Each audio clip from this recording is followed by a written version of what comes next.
Hi అండి. అందరికీ నమస్కారం. Welcome to my channel. ఈ వీడియోలో ఆంధ్రప్రదేశ్ రాష్ట్ర ప్రభుత్వ ఉద్యోగులకు మరియు పెన్షనర్లకు ఇప్పటివరకు జమ అయినటువంటి పెండింగ్ బకాయిలు, అలాగే రేపటి రోజున జమ కాబోతున్నటువంటి డిఏ, డిఆర్ ఎరియర్స్ లిస్ట్ విడుదల. పూర్తి సమాచారాన్ని వీడియోలో తెలుసుకుందాం. వీడియో ఎక్కడే గాని స్కిప్ చేయకుండా ఎండ్ వరకు చూసేయండి. అప్పుడు ఇన్ఫర్మేషన్ పూర్తిగా అర్థమవుతుంది. అలాగే వీడియో చూస్తున్న ప్రతి ఒక్కరు వీడియోకి లైక్ చేయండి ఫ్రెండ్స్. ఈ వీడియోని తోటి ఉద్యోగ, పెన్షనర్ మిత్రులతో అయితే షేర్ చేయండి. కొత్తగా మన ఛానల్ చూస్తున్నవారు ఇంకా ఎవరైనా సబ్స్క్రైబ్ చేసుకున్నట్లయితే వెంటనే మన ఛానల్ని సబ్స్క్రైబ్ చేసుకోండి. దీని ద్వారా నేను చేసే లేటెస్ట్ వీడియోస్ అన్నీ మీ వరకు రీచ్ అవుతాయి. ఇక ఆలస్యం చేయకుండా వివరాల్లోకి అయితే వెళ్ళిపోదాము. ఫ్రెండ్స్, ఇక విషయానికి వచ్చినట్లయితే ఆంధ్రప్రదేశ్ రాష్ట్ర ప్రభుత్వ ఉద్యోగులకు మరియు పెన్షనర్లకు ఎంతో కాలంగా ఎదురుచూస్తున్న కరువు భత్యం, డిఏ బకాయిలకు సంబంధించిన పూర్తిస్థాయి తాజా సమాచారాన్ని మనం ఇప్పుడు పరిశీలిద్దాము. ప్రభుత్వం నుండి అందినటువంటి అధికారిక సమాచారం ప్రకారంగా ఏ కాలానికి సంబంధించిన బకాయిలు ఏ స్థితిలో ఉన్నాయి, ఎవరికి నగదు రూపంలో అందుతాయి, ఎవరికి జీపీఎఫ్ ఖాతాలో జమ అవుతాయి అనే విషయాలను ప్రతి ఒక్కరూ స్పష్టంగా అర్థం చేసుకోవాల్సిన అవసరం అయితే ఉంది.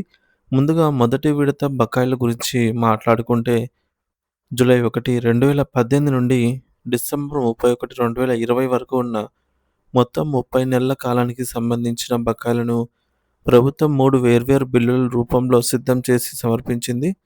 ఇందులో పాత పెన్షన్ విధానం ఓపీఎస్ కింద ఉన్న ఉద్యోగులకు ఈ యొక్క 30 నెలల అరియర్స్ బకాయిలకు సంబంధించిన అమౌంట్ అయితే వారి ప్రావిడెంట్ ఫండ్ పీఎఫ్ ఖాతాలో నేరుగా అయితే జమ చేయడం జరిగింది. దీనివల్ల వారి పదవీ విరమణ ఆహ్, పొదుపు పెరుగుతుంది. ఇకపోతే పెన్షన్‌దారులకు మరియు సీపీఎస్ ఉద్యోగులకు సంబంధించిన ఈ 30 నెలల బకాయిలలో 90% నగదును గత సంక్రాంతి పండుగ సందర్భంగా అంటే గత సంవత్సరంలోనే ప్రత్యేక కానుకగా ప్రభుత్వం అయితే వారి బ్యాంకుల్లో ఖాతా జమ చేసింది. అయితే దీని తర్వాత కాలానికి సంబంధించి అంటే మనకు జనవరి 1, 2019 నుండి జూన్ 30, 2021 వరకు రావాల్సిన మరొక 30 నెలల భారీ బకాయిల పరిస్థితిని గమనిస్తే వీటికి కూడా 3 బిల్లుల రూపంలో ప్రభుత్వం పరిగణలోకైతే తీసుకుంది. ఓపీఎస్ ఉద్యోగులకు ఈ కాలానికి సంబంధించిన బకాయిలు కూడా విజయవంతంగా వారి పీఎఫ్ ఖాతాల్లో జమ చేయబడ్డాయి. కానీ ఇక్కడే మనం ఒక ముఖ్యమైన విషయాన్ని గమనించాలి. పెన్షనర్లకు మరియు సీపీఎస్ ఉద్యోగులకు ఈ రెండో విడత 30 నెలల బకాయిల్లో రావాల్సిన 90% నగదు ఇంకా చెల్లింపు ప్రక్రియలోనే ఉంది. అంటే వీరికి ఇంకా నగదు అందలేదు. దీంతో పాటుగా జూలై 1, 2021 నుండి 31 జూలై 2021 వరకు ఉన్న ఒక నెల నగదు బకాయిల విషయంలో కొంత గందరగోళం నెలకొంది.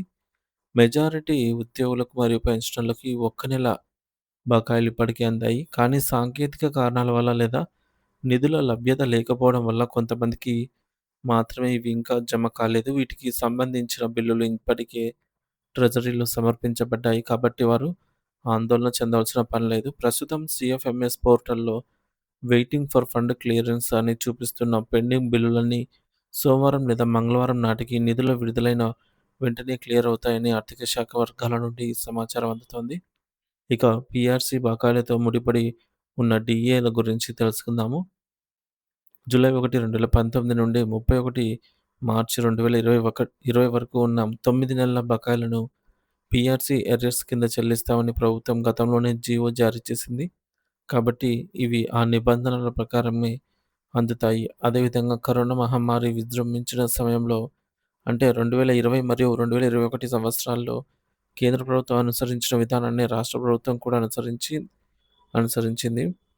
అంటే జనవరి 2020, జూలై 2020, జనవరి 2021 నాటి 3 డీఏలను స్తంభింపజేసింది. అంటే ఫ్రీజ్ చేసింది. ఇవి అటు కేంద్ర ప్రభుత్వ ఉద్యోగులకు, ఇటు రాష్ట్ర ప్రభుత్వ ఉద్యోగులకు ఒకే విధంగా వర్తిస్తాయి. మరో ముఖ్యమైన కాలం జూలై 2021 నుండి డిసెంబర్ 2021 వరకు ఉన్న బకాయిలను కూడా పీఆర్సీ బకాయిలతో కలిపి చెల్లిస్తామని జీవోలో పేర్కొన్నారు.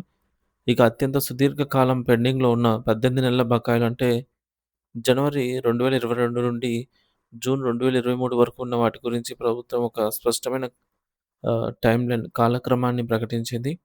వీటిని సెప్టెంబర్ 2023, డిసెంబర్ 2023 మరియు మార్చి 2024 నెలల్లో 3 వాయిదాలలో చెల్లిస్తామని ప్రభుత్వం జీవో ఇచ్చినప్పటికీ ఆచరణలో మాత్రం సీఎఫ్ఎంఎస్ సాఫ్ట్‌వేర్‌లో బిల్లులు సమర్పించడానికి ఇంకా అవకాశం ఎనేబుల్ చేయలేదు. ఆప్షన్ ఎనేబుల్ చేయలేదు. దీనివల్ల ఓపీఎస్, సీపీఎస్ ఉద్యోగులకు లేదా పెన్షనర్లకు ఎవరికీ ఈ 18 నెలల బకాయిలు ఇంకా అందలేదు. ఇదే పరిస్థితి జూలై 1, 2022 నుండి 31 అక్టోబర్ 2023 వరకు ఉన్న 16 నెలల బకాయిల విషయంలో కూడా కొనసాగుతోంది. వీటిని కూడా ఏప్రిల్, జూలై మరియు ఆగస్టు 2024 నెలల్లో ఇస్తామని చెప్పినప్పటికీ బిల్లుల ప్రక్రియ ఇంకా మొదలు కాలేదు. భవిష్యత్తులో రావాల్సిన బకాయిల జాబితా కూడా చాలా పెద్దగానే ఉంది. జనవరి 2023 నుండి మార్చి 2024 వరకు గల 15 నెలల బకాయిలు ఆగస్టు 2024, నవంబర్ 2024 మరియు ఫిబ్రవరి 2025లో రావాల్సి ఉంది. అలాగే జూలై 2023 నుండి జూన్ 2024 వరకు ఉన్న 12 నెలల బకాయిలను సెప్టెంబర్ 2024, డిసెంబర్ 2024 మరియు మార్చి 2025 3 సమాన వాయిదాలలో చెల్లించేలాగా జీవోలు సిద్ధమయ్యాయి. వీటన్నిటికి సంబంధించి కూడా బిల్లుల సమర్పణకు ఇంకా అనుమతి లభించలేదు. చివరగా జనవరి 2024 నుండి సెప్టెంబర్ 2025 వరకు గల 21 నెలల భారీ బకాయిలను 2026 మరియు 27 సంవత్సరాల్లో చెల్లిస్తామని ప్రభుత్వం ప్రకటించింది. వీటితో పాటుగా జూలై 2024, జనవరి 2025, జూలై 2025 మరియు జనవరి 2026కు సంబంధించి 4 డీఏలు కొత్తగా అయితే ప్రకటించాల్సినవి పెండింగ్‌లో ఉన్నాయి. సో, ఇవన్నీ కూడా చూసి ఎవరు కంగారు పడాల్సిన అవసరం లేదు. ప్రస్తుతం ప్రభుత్వం నిధులను విడుదల చేస్తుంది కాబట్టి మొదటగా చెప్పుకున్నట్లుగా జూలై 2018 నుండి డిసెంబర్ 2020 వరకు గల 30 నెలల బకాయిలు ఎవరికైనా జమ కాకపోతే వారు వెంటనే తమ పరిధిలోని ట్రెజరీ కార్యాలయాన్ని ఎస్టీఓ సంప్రదించడం మంచిది. మీ బిల్లులో ఏమైనా చిన్న చిన్న తప్పులుంటే ట్రెజరీ అధికారులు వాటిని సరిదిద్ది మళ్ళీ సమర్పిస్తారు. తద్వారా మీకు రావాల్సిన నిధులన్నీ కూడా సకాలంలో అందుతాయి. ప్రభుత్వం డీఏ బకాయిల కోసం ప్రత్యేకంగా నిధులను కేటాయించింది కాబట్టి సీఎఫ్ఎంఎస్ అధికారులను లేదా ట్రెజరీ అధికారులను సంప్రదించడం ద్వారా పెండింగ్ సమస్యలు పరిష్కారం అయ్యే అవకాశం ఉంది. సో, తాజా సమాచారాన్ని ఎప్పటికప్పుడు మీ యొక్క ఆఫీస్ డీడీఓ లేదా మీ యొక్క ఎస్టీఓ ఆఫీస్ దగ్గరైతే పొందుతూ ఉండండి. అలాగే ధైర్యంగా అయితే ఉండండి ఫ్రెండ్స్. అందరికీ కూడా రావాల్సినటువంటి అమౌంట్ అయితే విడుదల అవ్వడం తప్పనిసరిగా అయితే వస్తుందన్నమాట. సో, ఇది ఇప్పటివరకు ఉన్న తాజా సమాచారం. పెండింగ్ బిల్లులకు సంబంధించి ఎటువంటి అప్డేట్ వచ్చినా మన ఛానల్ ద్వారా అయితే వీడియో రూపంలో అందిస్తాను. Thank you for watching this video.